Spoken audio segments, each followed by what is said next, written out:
Games like this, they make us dream. But against Bayern Munich tomorrow night, is that dream going to come to an end?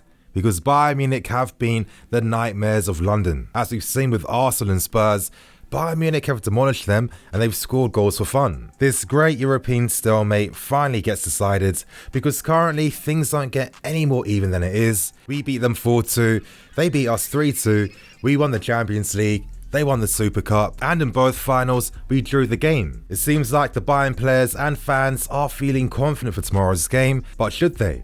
Because as we've shown this season, when it comes to playing against any big team, this team finds another level and raises their form. In today's video, I'm going to be breaking down Bayern Munich so you know exactly what we need to expect. I'll break down how their season's progressing, I'll speak about strengths and weaknesses, and I'll talk about the key players that we need to pay great attention to in tomorrow's game. So if you like today's video, if you want us to get that win tomorrow, then you guys smash that like button, help me go over 1,500 likes, and later on tonight you guys, I got you covered. There's going to be another preview for this game. There's so much to talk about, so many videos to come. Without wasting any more time and get straight into things, I'm going to briefly talk about how Bayern's season has panned out so far. Before Kovac lost his role before the start of the new year, Bayern Munich appointed his assistant manager Hansi Flick, who's had a big reputation in German football. He was also the assistant manager to Joachim Löw when Germany won the World Cup in 2014, and since he's taken over, Bayern Munich have had an unbelievable 82.5% win rate, winning 14 games, drawing 1 game and losing 2. Now, how exactly has Flick transformed Bayern Munich? And he's done that by evolving the way they play. Now, under Kovac, they were very defensive and quite negative at times, but under Flick, it's very reminiscent to how we play. It's focused on a counter-pressing style of football, focusing on creating overloads on the wide areas, and Flick has brought back that dominant Bayern Munich football. Strong wide play is synonymous with Bayern Munich, and the stats prove that Flick has had a very positive effect on this Bayern team. Their expected goal ratio has really dramatically improved since, and I can't help but think this, but Bayern Munich are at the level where I think we'll reach in the not too distant future. You know, system-wise and tactically, we're very similar. Both clubs have the same principles on the game as well, and Bayern also show that same flexibility with using their formations. They've regularly used a 4-1-4-1, 4-3-3 and 4-2-3-1. Now that you hopefully have a brief understanding of how Bayern's season is panning out so far, we now move on to the 5 key players that we need to watch out for in tomorrow's game. Now, when you think of Bayern, the first player that you should think of is Levin Dusky. He's synonymous with the club. He is without doubt one of the greatest strikers of his generation, and it can be argued that he's currently the best striker in the world at this moment in time. He's been setting records like crazy for fun this season, and he has been Bayern's best player. He scores every type of goal a club like Bayern needs. He scores the first goal, the winner, the equalizers, and he gets the braces as well. He mixes masterful centre-forward play with finesse, and in that sense he's quite similar to an Ibrahimovic in regards to dropping deeper between the lines to become a creative outlet for his team. And one very underrated aspect of Levin's game is his incredible passing. He really is the complete centre forward, and he's going to be very hard to handle in tomorrow's game, because if you make even one mistake, if you give him just a tiny bit of space, he's going to punish you, and he separates us potentially winning this game or losing this. We now move on to Thomas Müller, and he's having statistically by far his greatest ever season at Bayern Munich since Flick's taken over as his new manager. Now, in a recent interview, Müller spoke about how the team structure needs to run like clockwork, as he can find the intelligent spaces to exploit to create the overloads versus the opponent teams. Now, due to Bayern's counter-pressing game, they're spending more time in the opposition's half, and this is exactly how Müller thrives. Now, you'd think that Müller would be known for his goals this season. Even though his goal scoring rate has been impressive, it's actually been his creative output that's really taken Bayern to another level, forming a great partnership with Levin Dusky, and playing in a new midfield role in that sense really suits Müller now, because he has become a better player, a more experienced player, a player that fights more for the team, that works harder, that keeps his defensive discipline as well. And because of this, it actually benefits his game even more, because now Müller has the time and space in front of him to attack from any angle he wants. And it comes to no surprise that Lampard has been using Mount in a very similar role. Müller really has become a player transformed, and at that point we move on to the third player, none other than Joshua Kimmich. Kimmich. Now Kimmich really is like the Reece James of Bayern Munich. Now he's currently playing in midfield. He's essential for Bayern's counter-pressing plans, and he's quite similar to Jorginho in the sense that he organises and starts the press.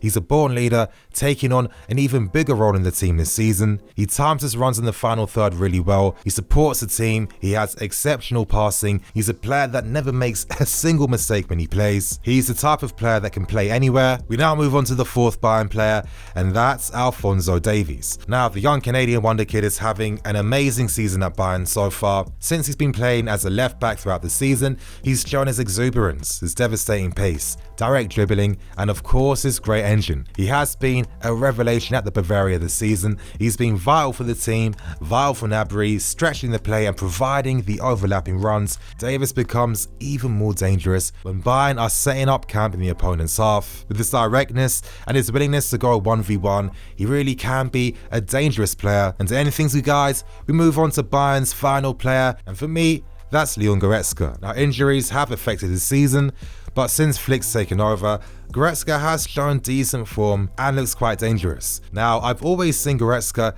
as the Ruben of Bayern Munich. He's playing in a number 8/10 role. Could we expect to see Ruben doing the same things in the future? Who knows? Goretzka has had his injuries, but he brings that power in Bayern's midfield, which is especially useful for a counter-pressing team. He's a box-to-box player that has a lot to his game. I can imagine him to be a very difficult opponent in tomorrow's game. Now, to end today's video, I'm going to break down the strengths and weaknesses of Bayern Munich so we can figure out and understand what the game plan is against them. Now, the first key strength is Bayern Munich's cohesive counter-pressing plan.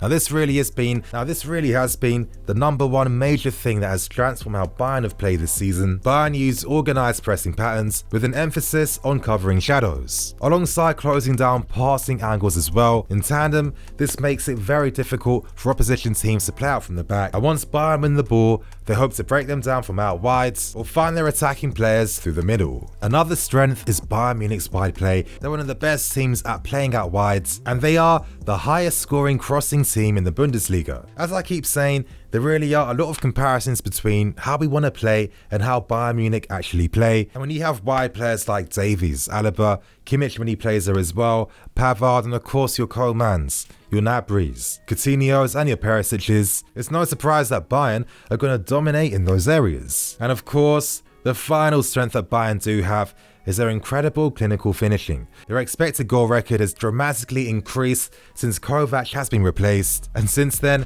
Bayern have been scoring goals for fun. What's interesting though is that Lever tends to be the player to finish all the moves. The second highest scoring player for Bayern is Gnabry with 10 goals, and after those two players, well, the goals are evenly distributed throughout the rest of the team. And now we look at weaknesses in the Bayern team, starting with Gnabry. Now you might be surprised by what I'm saying, but Gnabry, even though he's shown flashes of world-class ability throughout the season, at times he can be a bit inconsistent, and normally he tends to be the first player to drop the press as the game goes on. At times his finishing can be a bit inconsistent, and I'm thinking when he's playing down that right hand side alongside a Reece James supported by Azpilicueta. That's a lot of defence and strength to get through. Even though Gnabry was very good in the last game against Paderborn, I mean, they are relegation favourites, they're at the bottom of the table, and his game against RB Leipzig was really poor, really terrible, and it gets me thinking that if we use a similar formation against Bayern, well, we could affect the player in the same way. Another weakness could be that Bayern Munich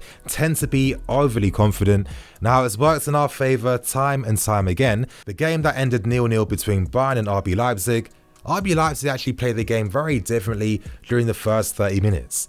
Now, they started using a flat back five, and I guess people assumed that their plan was to park the bus and defend deep. Of course, naturally, Bayern were dominating in those opening stages, but after the 30th minute mark, RB Leipzig changed their formation. They moved to a 3-4-3. They started to press more aggressively, and from that moment on, they were the better team, creating the better opportunities and winning that battle in midfield. Bayern tired themselves out basically, and they paid the price for it in the end. Hansi Flick could be another weakness.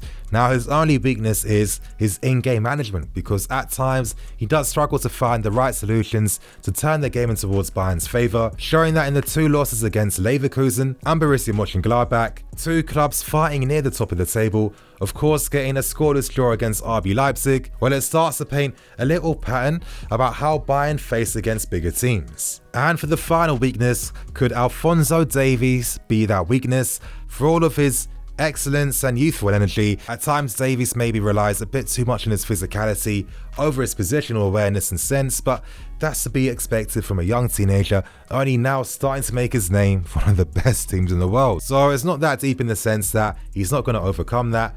But the thing for us is that he's not going to overcome that in the space of a night. We can target the spaces in behind him, he can get sucked out of position, and he has a tendency to turn over the possession in midfield. He's a very dynamic and dangerous player, he's very direct, and he's very willing to go 1v1, but his lack of experience could be exploited.